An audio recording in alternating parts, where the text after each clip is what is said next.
versos 19 a 24.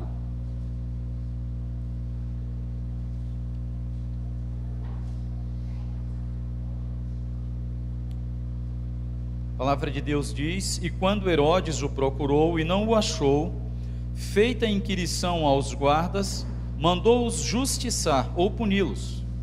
E partindo da Judéia para Cesareia, ficou ali. E ele estava irritado com os de Tiro e de Sidom, mas estes, vindo de comum acordo ter com ele, e obtendo a amizade de Blasto, que era o camarista do rei, pediam paz, porquanto o seu país se abastecia do país do rei.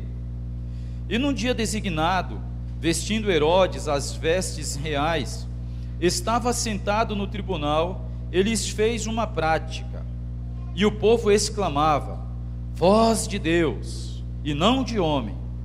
E no mesmo instante, feriu o anjo do Senhor, porque não deu glória a Deus, e comido de bichos, morreu.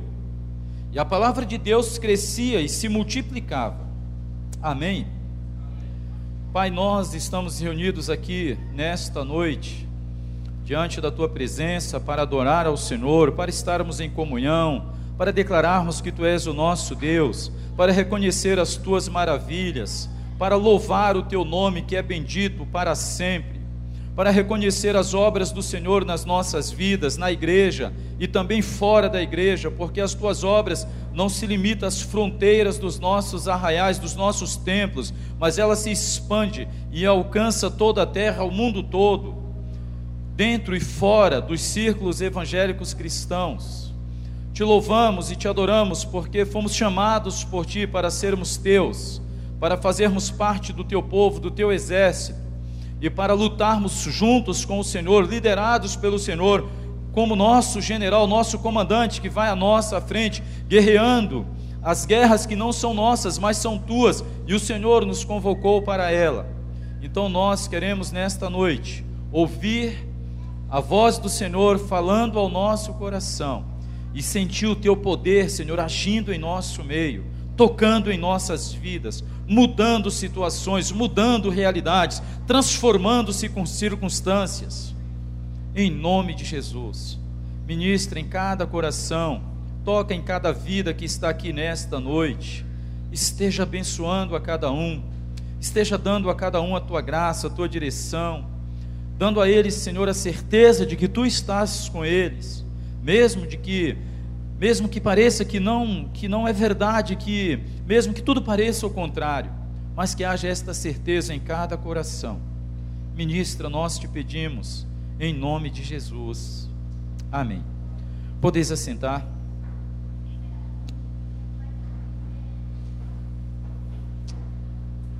Meus irmãos, no livro de Atos, nós não vemos apenas a manifestação do Espírito de Deus agindo apenas na vida da igreja, mas nós vemos a ação poderosa do Espírito de Deus no mundo todo, e não agindo apenas em grupos ou em multidões, mas agindo também em indivíduos, na vida de pessoas, seja positiva ou negativamente.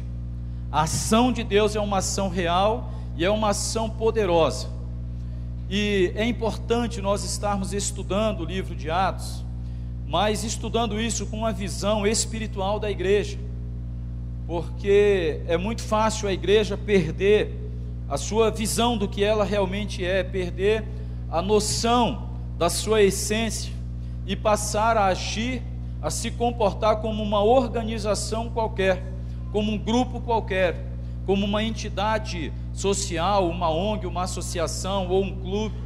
É muito fácil a igreja perder a sua visão e se tornar uma agência de caridade ou até mesmo uma instituição política.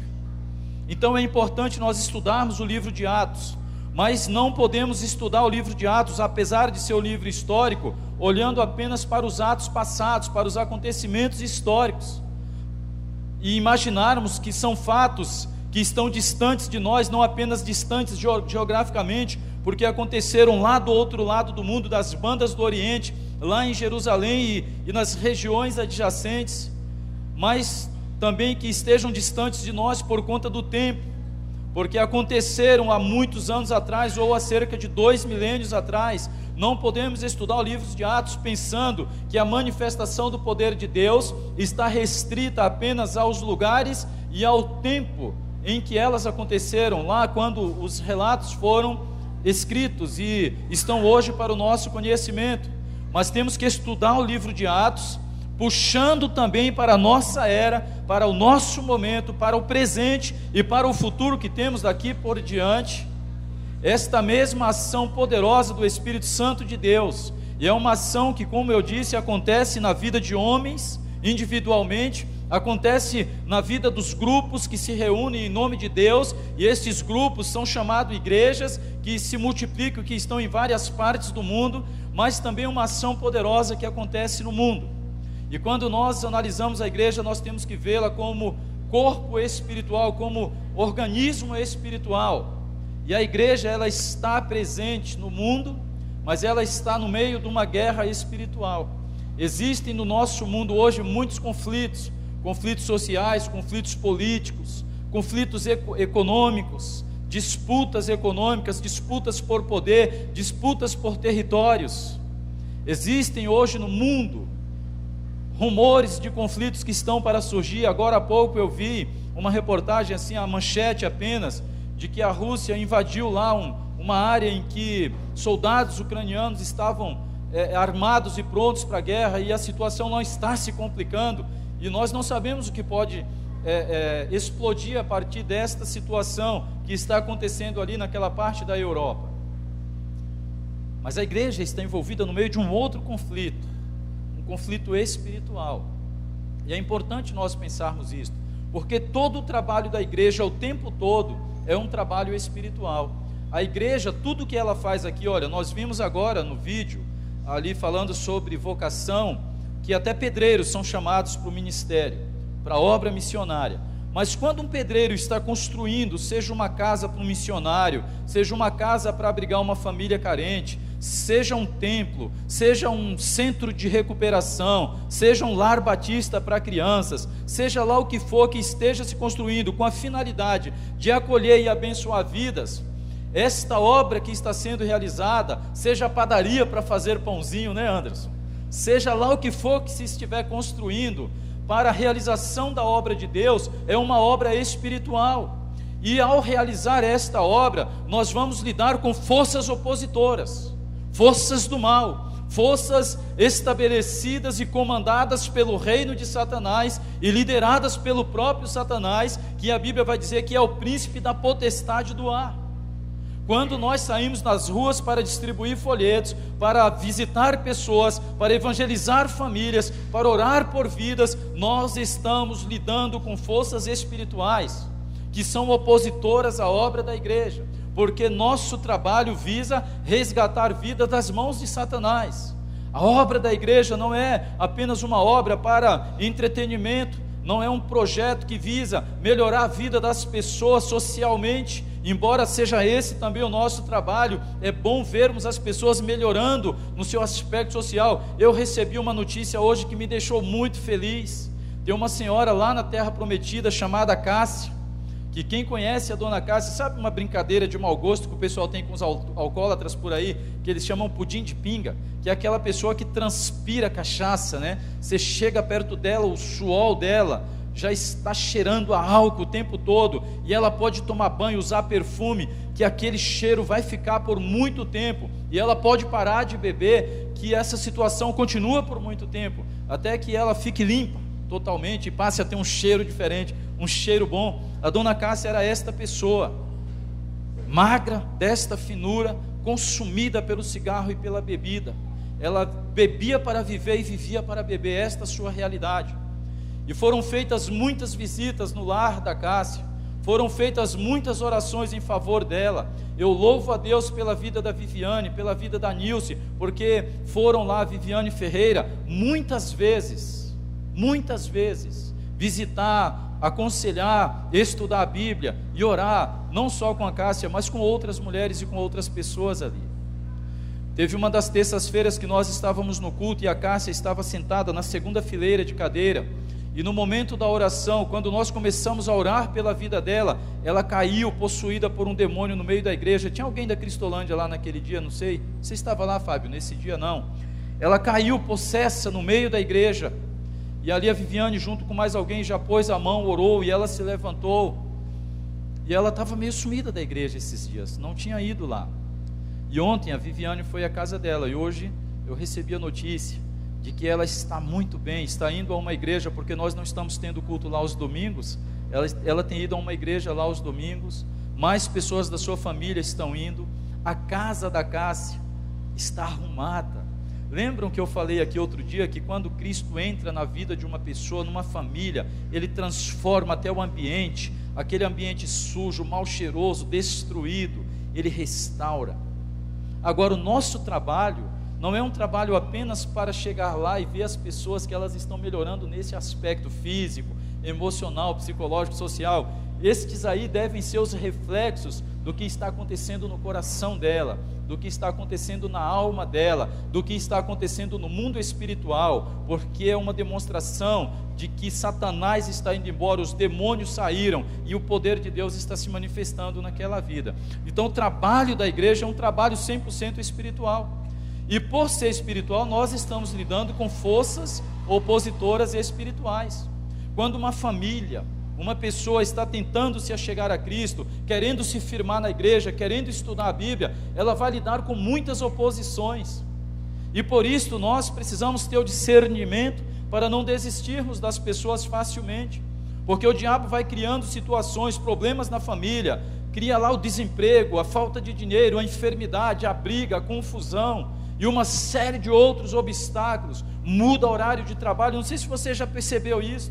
A pessoa de repente passa por uma mudança do horário de trabalho, ela não pode vir mais aos cultos. Quantos casos que nós temos visto assim, mas a igreja não pode desistir de ir e de continuar indo até estas pessoas. Ela diz: eu não posso no domingo, mas você diz: olha, mas eu posso na segunda, na terça, na quarta. Qual o dia que você pode? Qual o horário que você pode? É meia-noite, é 1h nós podemos. Porque temos que entender que Satanás está trabalhando para que as pessoas não se acheguem a Deus. Amém? A igreja em Jerusalém experimenta este momento de uma oposição que se manifesta através da perseguição, que o pastor Alberto já estudou conosco nas quartas-feiras passadas, e teve o desfecho quando Pedro estava preso a mando de Herodes, que queria matá-lo para agradar os judeus e para ficar bem com as multidões. Mas aí Pedro é solto milagrosamente pelo anjo. E aí nós lemos aqui o texto que dá sequência à história, quando Pedro chega em casa onde os irmãos estavam orando, e o que acontece posterior a isto. O verso 19 vai dizer que quando Herodes o procurou e não o achou, feita a inquirição aos guardas, mandou-os justiçar, e partindo da Judéia para Cesareia ficou ali. E Herodes estava furioso, irritado, ele estava muito louco, ele estava como um cachorro louco por causa desta situação. Ele estava espumando de raiva, porque ele foi humilhado. Esta é a realidade. Agora, este texto e esta história traz para nós algumas lições práticas a respeito das realidades que nós lidamos como igreja. E a primeira lição que nós queremos destacar nesta noite é exatamente esta, de que há uma força opositora agindo contra a igreja. E nós temos que entender isso, que existem forças lutando para que você não continue firme nos caminhos do Senhor. Existem forças lutando para que você não frequente os cultos. Existem forças operando para que você não ore, para que você não leia a Bíblia, para que você não perdoe, para que você não ame. Existem forças do inferno lutando para que você não dedique a sua vida, o seu tempo para servir a Deus, para que você não sinta vontade de pregar o Evangelho, de viver uma vida cristã, de viver em santidade. Existem forças opositoras agindo para que você não tenha vontade de ser santo, de rejeitar o pecado, de abandonar o mundo e de se firmar nos caminhos do Senhor. Existem forças opositoras agindo contra a igreja para que ela não pregue o Evangelho lá fora. Eu estive no evento da convenção do estado de São Paulo em Sumaré, segunda-feira à noite e ontem durante o dia até a noite também. e nós tivemos lá alguns testemunhos e as histórias de algumas igrejas. Estava lá o pastor Arídio e a irmã Cleusa, que é a esposa dele. O pastor Arídio é pastor na PIB do Itaim Paulista, e eles estavam contando lá alguns testemunhos dos projetos sociais da igreja do Itaim, visando alcançar algumas vidas aqui na região leste de São Paulo. E eles contando o testemunho de como eles começaram a fazer o sopão e a distribuir o sopão para moradores de rua, nas madrugadas, nas ruas de São Paulo, ali do Itaim, São Miguel Paulista. E como de repente a prefeitura de São Paulo se levantou para dizer para eles que eles não podiam distribuir sopão nas ruas. Olha que ação! Mas nós falamos, é a prefeitura, é o prefeito que não presta. Não é nada disso não, querido. São as forças do inferno se levantando para impedir a ação da igreja. E esta ação, ela se manifesta, às vezes, de fora para dentro, vindo através da perseguição, através de leis, através de normas que são estabelecidas, princípios que são criados. Muitas vezes esta oposição se manifesta através de situações culturais. Não, você não pode fazer isto porque você vai estar contrariando a cultura do nosso povo, da nossa gente, da nossa região, do nosso país. Esta oposição se manifesta de diversas formas. Em alguns momentos é demônio mesmo que age e opera abertamente, mas na maioria das vezes esta oposição acontece por meio de Satanás usando sistemas políticos, sistemas governamentais, usando leis e usando homens ímpios, cujos interesses atendem também às expectativas de Satanás, pessoas que querem o poder e que são geralmente usadas por Satanás para se tornarem instrumentos do inferno para impedir o progresso da igreja. Então nós precisamos entender que enquanto igreja, nós estamos lidando com forças do mal. A nossa luta, a Bíblia diz, não é contra a carne e o sangue, é contra as hostes espirituais da maldade. Amém? Por isso não dá para brincar de igreja, não dá para brincar de reino de Deus, não dá para ficar achando que nós estamos aqui porque é legal, porque é gostoso, porque é bom se reunir para adorar a Deus, porque hoje nós conhecemos a Bíblia e é maravilhoso isso, e as músicas são interessantes, e o culto às vezes é legal, às vezes é chato. Não dá para nós ficarmos aqui pensando que nós estamos aqui porque Deus nos ama e Deus quis fazer uma obra na nossa vida e nos abençoar, apenas isto não. Nós estamos aqui por um propósito muito maior, que é ser os instrumentos de Deus para combater as hostes do inferno. E estas forças infernais, elas se levantam contra a igreja, mas a igreja precisa saber quem ela é e quais são as suas armas. Amém?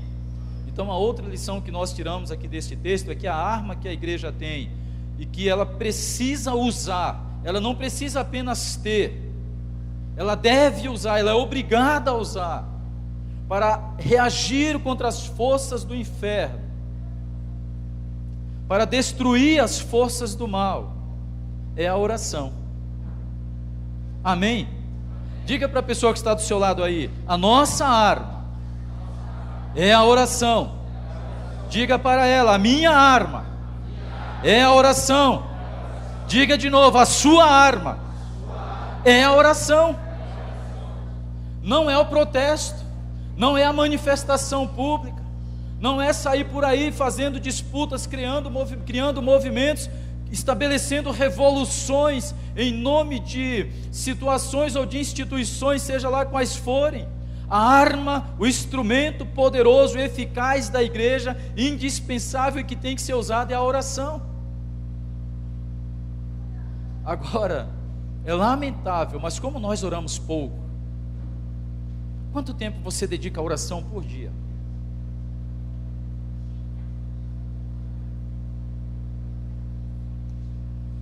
A igreja precisa ter consciência da guerra que ela está inserida. Olha o que aconteceu, enquanto Pedro estava preso, Tiago tinha sido morto, Tiago o apóstolo, que foi discípulo de Jesus, porque você vai ver mais para frente falar de um outro Tiago, esse é o irmão de Jesus, meio irmão de Jesus, porque o Tiago, discípulo, irmão de João, foi morto, Pedro está preso, e o que a igreja estava fazendo?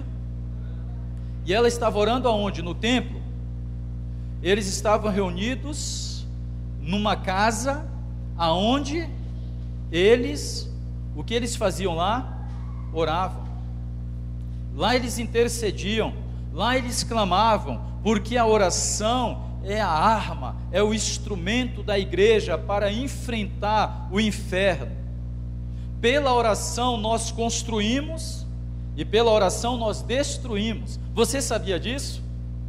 Pela oração nós construímos o reino de Deus.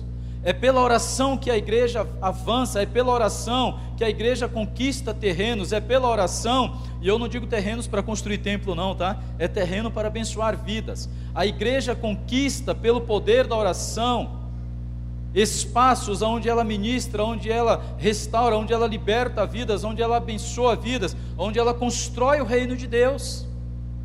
E pela oração a igreja anula o poder de Satanás, destrói as forças do inferno, combate o mal.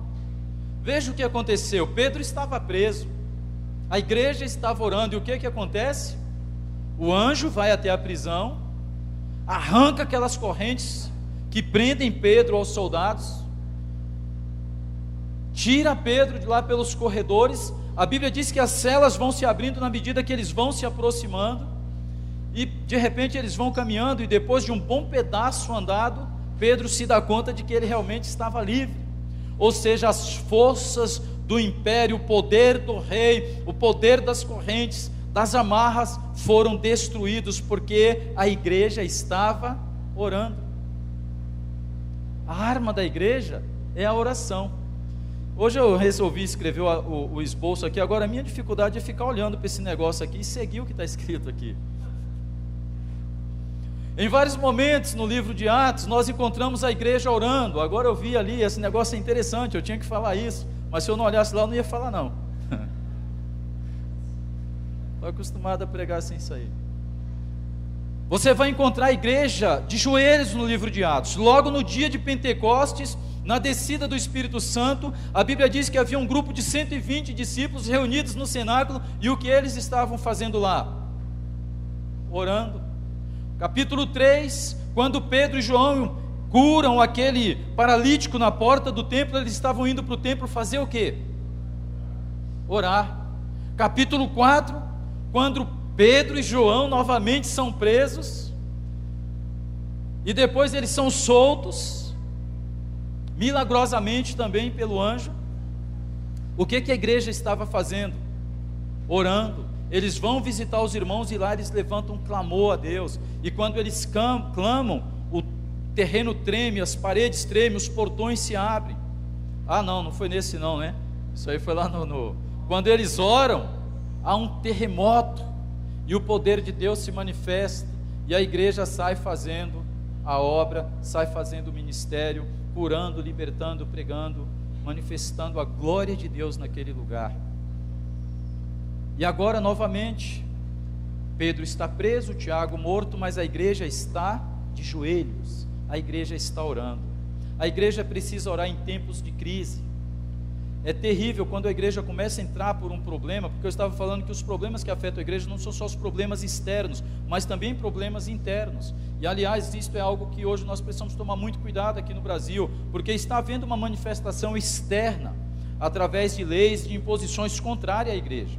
Por exemplo, hoje não se pode pregar o evangelho nas escolas, não se pode pregar o evangelho em muitas repartições públicas, hoje não se pode fazer muita coisa em nome do evangelho lá fora, e estão querendo criar leis para fechar a nossa boca, para não pregarmos determinadas verdades do evangelho, porque dizem discriminação, preconceito, e vem leis por aí tentando nos amordaçar. Mas existem também forças internas agindo dentro da igreja, agindo no interior do povo de Deus, e é um certo conformismo e um relativismo ético, moral, uma aceitação das situações do pecado que o mundo está impondo para nós. Nós não podemos jamais nos conformar e nem conviver com o pecado, porque esta é uma estratégia do diabo para esfriar a igreja, para deixar a igreja apodrecida, fraca espiritualmente, doente, enferma, e portanto vulnerável aos ataques do maligno. Agora a igreja em tempos de crise, muitas vezes ela reage de um modo totalmente oposto ao que reagia a igreja lá no Novo Testamento. porque lá eles reagiam com oração, em tempos de crise e em tempos de paz. Quando no livro de Atos capítulo 2, a igreja estava em plena paz, você vê lá que todos os dias eles estavam juntos, de casa em casa, partindo o pão com alegria e singeleza de coração. Eles perseveravam no estudo das doutrinas, dos ensinamentos dos apóstolos, mas lá o texto diz que eles também perseveravam na oração. Era tempo de paz, mas eles estavam orando. Era tempo de tranquilidade, mas eles estavam orando. Nos tempos de crise, a igreja reage também com oração, e tem que ser assim conosco. E muitas vezes nós reagimos com reclamação, nós reagimos com questionamentos. Olha, por que está acontecendo isso? Por que está assim? De repente a igreja está indo numa situação e muda a sua realidade, e nós, ao invés de reagir com o joelho no chão, com lágrimas, com clamor, com jejuns, com oração, nós reagimos com murmuração, com maledicência, com críticas, com reclamações, e Deus jamais vai agir no meio destas situações. A arma da igreja é e será sempre a oração, e ela precisa ser praticada, usada, ela tem que ser posta em prática. Isto é indispensável. Amém? Você concorda com o que eu estou dizendo? Se você não concordar, problema seu. Estou nem aí.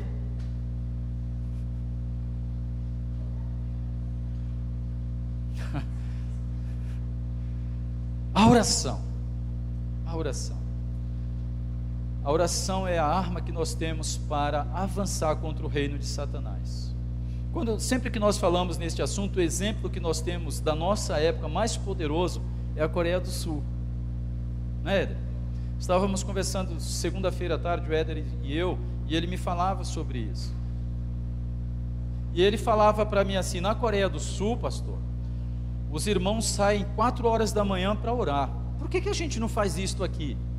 Aí eu disse para ele assim: eu conheci um pastor coreano, o pastor André, que ministrava na igreja evangélica Holiness aqui na Vila Virgínia, e ele disse para mim uma certa vez assim: irmão Jailton, na época eu era irmão ainda, não era pastor, naquela época ainda era irmão. Ele disse assim: irmão Jailton, o povo brasileiro, os evangélicos brasileiros são muito preguiçosos. Lá na Coreia, se nós marcamos oração 4 horas da manhã, você vê as multidões nas ruas indo para a igreja orar, indo para os templos orar. Aqui no Brasil, a gente marca para 6 horas da manhã, não aparece ninguém. Só aparecia ele, mas ele era coreano. E o Éder: por que nós não marcamos aqui? Eu contei essa história para ele. Porque nós somos preguiçosos. Quer ver eu fazer uma pergunta aqui? Se tivermos oração aqui na igreja na semana que vem, a semana toda, de segunda a sábado, às 4 horas da manhã, quem vai aparecer aqui? Está vendo? Pelo menos são sinceros, né? As crianças são sinceras, Deus entende vocês. 2 levantaram a mão, a Paloma e o outro menininho ali. Percebe? Mas pastor, a gente tem que trabalhar. Os irmãos coreanos não trabalham não, é um bando de vagabundo, um bando de sem que fazer. Eles não trabalham não, aquele povo. Eles trabalham muito mais que nós todos juntos. A média de horário, de horas trabalhadas por aquele povo são 16 horas por dia. No Japão é assim, lá também é assim. Nós trabalhamos 8 horas já pelas misericórdias do alto, né? E tem gente que vai lá, fica 8 horas no local de trabalho, mas ele não trabalha 4 horas. Sabe aquele cara que fica enrolando? Tem aquela mina também, né? Que fica lá no serviço enrolando. E conta uma história, e gosta de uma piada, e visita o setor do outro, e bate um papo com o outro, e vai, e enrola, e leva o dia no banho-maria. Aí chega em casa e ainda fala para a esposa ou para o marido: hoje eu estou quebrado, deu um duro danado. Como diz o pastor Humberto, né? O que o pastor Humberto diria? Vou nem falar.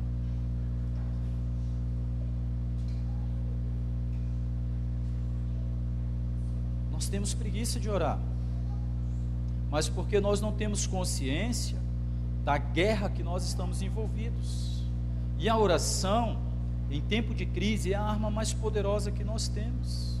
Em tempos de paz também, ela é extremamente necessária. porque ela é uma arma que destrói, mas que também constrói. Nos tempos de paz nós construímos e avançamos pelo poder da oração.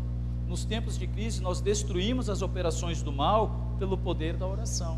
E o mal nunca deixa de agir, ele nunca deixa. Há momentos que parece que ele dá uma trégua, né? Mas não dá, ele está só na sordina, só se infiltrando, só armando novas estratégias para depois dar o bote.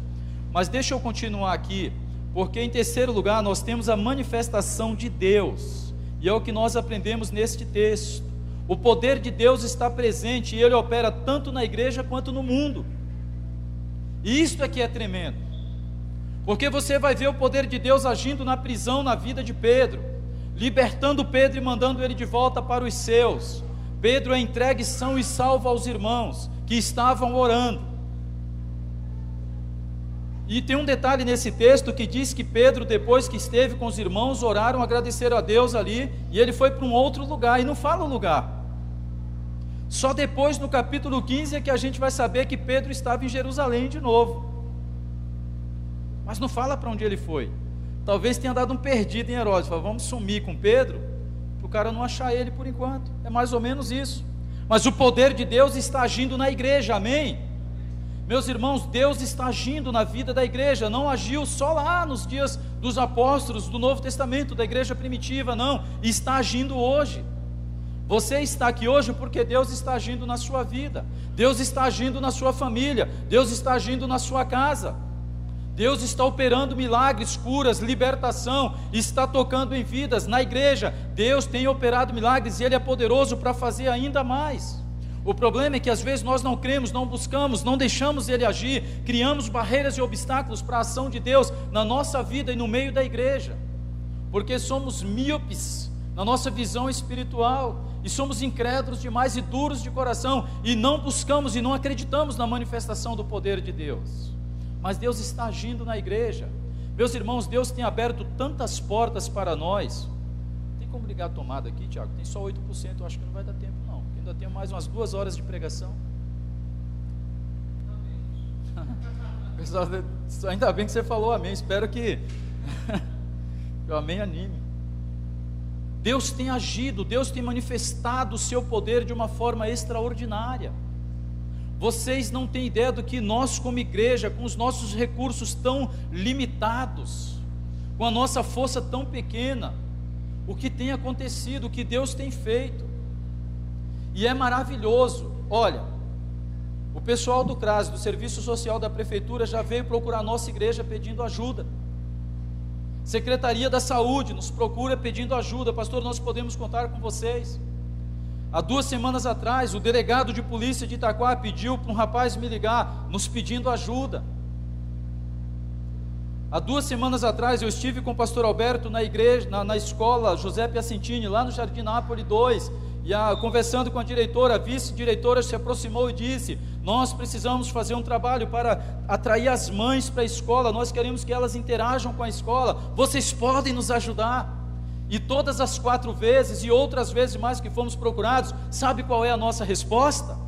Nós podemos, mas nós não podemos porque somos uma igreja grande, financeiramente rica e abastada. Não podemos porque somos muito, ou porque somos fortes, ou porque somos bons demais. Nós podemos porque há um Deus poderoso, que é o Deus da igreja, que é o dono da igreja, que é o Senhor da igreja, que está agindo no nosso meio, e que quer agir na nossa vida, na minha e na sua. Nós só precisamos enxergar e deixar Deus agir. Ele é Senhor, amém? Ele é poderoso. Ele é tremendo, Ele é tremendo, e Ele tem feito coisas extraordinárias, mas Ele não age só na igreja, Ele age lá fora também, Ele age no mundo também. Olha o que Ele fez na vida de Herodes. Herodes ficou bravo, ficou com raiva, ficou espumando, aí ele ficou tão humilhado com esta história, que ele saiu da Judeia e foi lá para as bandas de Cesareia, foi para lá, se recolheu, está humilhado. Já viu aqueles políticos que de vez em quando eles tomam um baile, aí some do mapa, fica um tempo afastado, e depois ele aparece com a maior cara de pau, como se nada tivesse acontecido? Herodes sumiu, foi para Cesareia, mas aí ele tinha lá uma rixa com o pessoal de Tiro e de Sidom, que eram regiões próximas, e eles estavam brigados, e a situação estava pesada entre eles. Só que o pessoal de Tiro e de Sidom dependiam de Herodes, então eles o procuraram para restabelecer a paz. E aí Herodes novamente se sente o cara, ele sai humilhado da Judéia, vai para Cesareia, e lá agora ele, agora é a minha chance de voltar e tripudiar, e novamente está aí como cara. Só que ele não contava que há um Deus poderoso nos céus. Aí ele marcou um dia específico, sabe aquele dia de festa pra gente, é o dia que a gente põe a melhor roupa e tal, né? Quando é na igreja, todo mundo põe o terno, a gravata, né? Crente é assim, né? Hoje é festa na igreja, vem de terno, é aniversário, põe a gravata, põe não sei o que, né? Eu tô fora. Ele pôs lá a sua roupa linda, ele se empetecou todo, e ele sentou no seu trono em público para que todos o vissem. E aí na nossa Bíblia, na minha tradução, diz que ele fez ali uma prática diante do pessoal. Não é a prática que o Júnior faz aqui não, não é prática de banda, não era isso. A prática ali é um discurso. Ele discursou em meio àquela multidão, e quando a multidão ouve aquilo, mas aí depois tem um relato aqui que eu quero ler com vocês, que quem começa a gritar não era um pessoal que estava querendo aplaudir, na verdade eram alguns caras que nem gostavam muito dele, mas estavam querendo fazer média. E os caras começam dizendo assim: não é voz de homem, é voz de Deus, é voz de Deus. E aí a multidão começa a ovacionar Herodes, ele é Deus, ele é Deus. E esta é a ideia destes homens, como o pastor Alberto falou aqui na semana passada, do Kim Jong-un, né? Já morreu o pai, morreu dentro de um trem blindado, a mesma história aqui de Herodes, morreu dentro de um trem blindado, lá não entrava bala de fuzil, de canhão, de metralhadora, nada, mas entrava o poder de Deus, deu um infarto fulminante, puf, caiu duro, já era. Mas ele era um Deus. Eles se colocam como Deus, e só eles lá podem ser adorados na Coreia. Agora o filho, Kim Jong-un, é ele que tem que ser adorado. E Herodes aceita esta adoração. Existe uma história narrada por Joséfo. Joséfo é um grande historiador da época do Novo Testamento, o maior de todos. E essa história diz o seguinte, relatando aqui esse texto que fala da morte de Herodes, eu vou concluir lendo esse negócio aqui, diz assim, ó: então quando Agripa, que é Herodes, tinha reinado durante 3 anos sobre toda a Judéia, ele veio à cidade de Cesareia, que é esse texto que está na Bíblia aqui, que antes era chamada Torre de Estrato, e ali ele apresentou espetáculos em honra a César, para fazer média com o imperador. Ao ser informado que ali havia um festival celebrado para se fazerem votos pela sua segurança, em cujo festival uma grande multidão de pessoas, isso eu estou lendo de acordo com o que estava escrito lá no texto, tá? Principais se tinha reunido, as quais eram de dignidade através de sua província, eram pessoas importantes e muita gente estava reunida ali. Veja bem, no segundo dia dos determinados espetáculos, ele vestiu um traje, veja isso aí, ó, feito totalmente de prata e de uma contextura verdadeiramente maravilhosa, e veio para o teatro de manhã cedo. Ao tempo em que a prata de seu traje, sendo iluminada pelo fresco reflexo dos raios do sol sobre ela, brilhou de uma maneira surpreendente e ficou tão resplendente que espalhou horror entre aqueles que olhavam firmemente para ele. E no momento seus bajuladores gritaram de um lugar, outro de outro lugar, ainda que não para o bem dele, gritaram que ele era um Deus, e acrescentavam: sê misericordioso conosco, pois ainda que até agora te tenhamos reverenciado somente como homem, contudo doravante te teremos como superior à natureza mortal. Quanto a isto, o rei não os repreendeu, nem rejeitou sua ímpia bajulação. Isso é o que aconteceu de fato, porque a Bíblia nos dá um relato resumido. Joséfo está descrevendo o que realmente aconteceu, toda a história lá.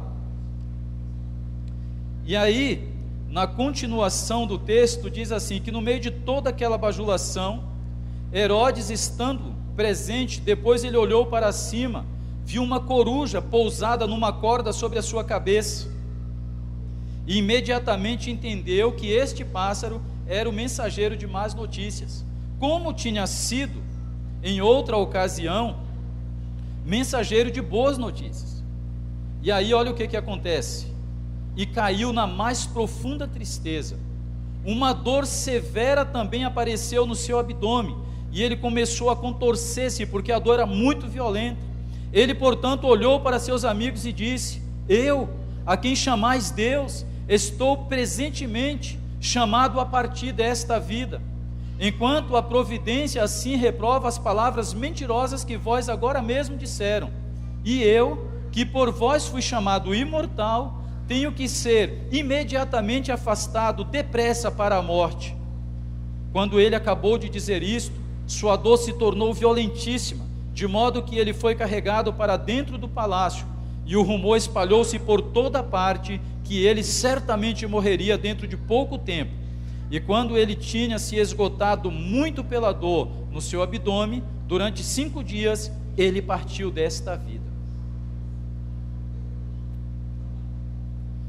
Isto é a manifestação do poder de Deus para destruir as forças do mal e todos aqueles que se levantam contra o reino de Deus, porque o poder de Deus está presente na igreja, mas também está presente no mundo, agindo para deter as forças do mal e impedir que elas continuem operando contra a igreja. Cadê Herodes? Esta narrativa de Joséfo nos dá os detalhes do que aconteceu, porque lendo o texto, nós imaginamos que ele caiu e foi comido de bicho ali na frente da multidão, mas não foi bem isso. Ele começa a passar mal, ele começa a sentir uma dor terrível.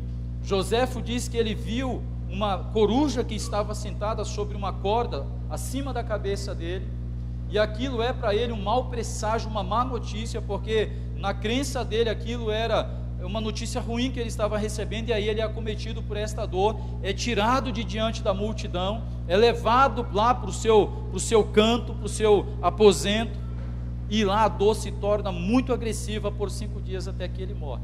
Eu tive um professor de seminário, o pastor Abiezer, que ele sempre repetia que Herodes morreu comido por um câncer. Essa expressão comido de bicho foi um câncer que atacou repentinamente, então ele morre e não tem chances para ele. Agora, quando que ele morre?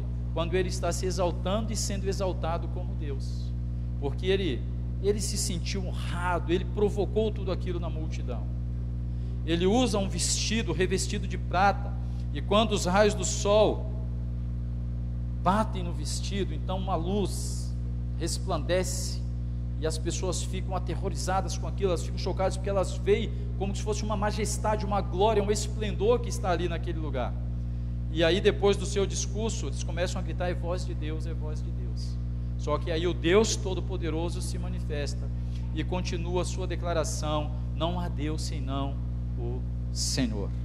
Não há Deus senão o Senhor. E só Ele é exaltado sobre a terra e sobre os céus. Amém? A oposição jamais deterá ou impedirá o avanço da obra da igreja, enquanto esta se mantém firme no propósito de cumprir a sua missão. Jamais a oposição às forças do mal vai impedir, porque o Senhor da igreja é Jesus Cristo. Ele é o nosso comandante, e a Bíblia diz que as portas do inferno não prevalecerão contra a igreja. Você vai ler no versículo 24, parece que é para ironizar, porque logo depois da morte de Herodes diz assim: e a palavra de Deus crescia e se multiplicava. E se multiplicou tanto que chegou até os nossos dias. Chegou até você, chegou até mim, e tem chegado a tantos outros através de nós, e continuará chegando, porque Deus não mudou. Ele é o mesmo, é o Senhor poderoso que reina na igreja, e o seu poder não diminuiu, o seu braço não está mais curto, a sua mão não está encolhida, Ele continua agindo, Ele é poderoso, e Ele tem feito coisas e continuará fazendo obras tremendas para a glória dEle, e qualquer que se levantar será abatido, e o Senhor sempre será exaltado. Amém? Você crer neste Evangelho? É este o Evangelho que nós cremos, um Evangelho poderoso, extraordinário, que opera no mundo muito maior do que tudo isso que nós vemos e contemplamos, e que está relacionado com obras muito maiores, muito mais elevadas do que uma bênção qualquer que a gente possa ganhar aqui nesta vida. Ah, pastor, hoje eu estou muito feliz porque eu peguei uma promoção lá no meu emprego. E daí? Os discípulos expulsaram demônios, curaram enfermos, voltaram maravilhados. Jesus disse para eles: alegrem-se porque o nome de vocês está escrito no livro da vida. Ou seja, nós estamos envolvidos com uma obra que é muito maior do que qualquer coisa que a gente possa contemplar neste mundo. O ministério da igreja, o ministério da palavra, o reino de Deus vai muito além do que o mundo político, social, físico, material. Ele vai muito além de tudo isso e se relaciona com o mundo espiritual, e aí o poder de Deus se manifesta, influenciando as realidades, as situações aqui, transformando qualquer situação. Amém? Nós só precisamos nos propor a buscar a esse Deus, a clamar a Ele e a derramar diante dEle a nossa vida. Vamos nos colocar em pé? Vocês estão no ânimo danado. Eu queria sugerir uma música, mas não sei se sai. Mas o ministro de música é bom, então vai sair. O nosso general é Cristo. Amém? Agora, a música diz: pelo Senhor marchamos sim. Você está marchando por Ele? Não é marchar aqui no culto não, né? Às vezes a gente canta marchando e tal, não é isso. É marchando todos os dias, em todo o tempo, confiando nele. Após o cântico nós estamos encerrando o nosso culto nesta noite. Que Deus abençoe a sua vida, tenha uma ótima noite, e 4 horas da manhã levante para orar. Se não dá para vir aqui no templo, pelo menos levanta em casa. Amém? Vence essa carne fraca, mardita. Leia Romanos 8, que diz que a carne se opõe às obras de Deus. Se levanta para orar e clamar ao Senhor.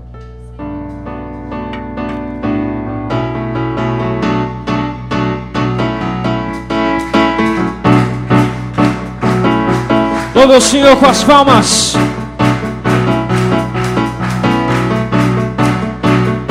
Cante conosco. Pelo Senhor marchamos sim, o seu exército poderoso é. Sua glória será vista em toda a terra. Vamos cantar O quê? o canto da Quero ouvir, igreja. glória a Deus. Vencemos a batalha, toda arma contra nós perecerá. Cante comigo. O nosso general é Cristo, seguimos os teus passos, nenhum inimigo nos resistirá. Declare com fé que o nosso general. O nosso general é Cristo, seguimos os teus passos, Nenhum. nenhum inimigo nos resistirá. Como Messias. Come on. Como Messias, achamos sim em suas mãos A chave da vitória. que nos leva a possuir A terra prometida. Vamos cantar. Vamos cantar o canto da Diga. vitória. Glória a Deus, vencemos a batalha. Toda arma, todos os inimigos, pelo poder do Senhor, vão perecer, porque o nosso general, O nosso general é Cristo, seguimos os seus passos, nenhum inimigo nos resistirá. Nosso general nosso general é Cristo, seguimos os teus passos, nenhum inimigo nos resistirá. Quero ouvir os soldados de Deus declarando: o nosso. Siga os passos de Jesus. Nenhum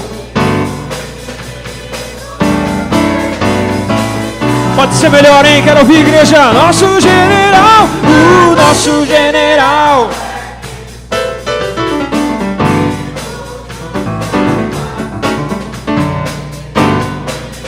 Nenhum inimigo toma posse desse poder e vamos enfrentar.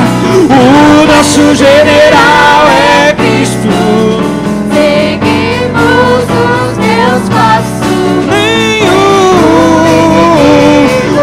nos resistirá. Nenhum inimigo Nos resistirá. Nenhum inimigo nos resistirá. Aleluias. Toda glória seja dada ao nosso Deus, amém? Dê um abraço no seu irmão aí. Deus abençoe.